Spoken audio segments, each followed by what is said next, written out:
हमारी गाड़ी बन चुकी है। हम इसे हाइड्रा से निकाल रहे हैं यहाँ पे। तो अब ये बाहर का साइड हाइड्रा से तो देखते हैं आगे की तरफ।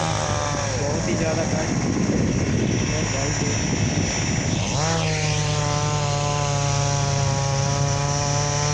तो भाई बहुत ही देरी से फंसी हुई थी ये गाड़ी।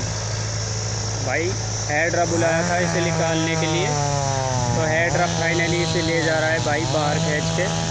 तो भाई देखते हैं, आपको देखो किस तरह से हाइड्रा इसे खींच रहा है।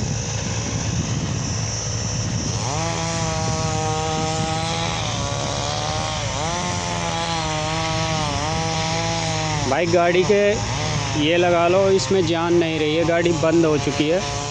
और भाई ये हमने टिम्बर भरा है इसमें।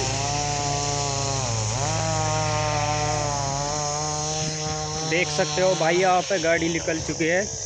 गाड़ी हमारे पीछे है कतई, और हम चलते हैं अपने दोस्तों की तरफ पानी पीने के लिए। तो भाई हमारे साथ ऐसा ही होता है जहाँ पे भी जाते हैं भाई, हर बार हमारी गाड़ी फंस जाती है।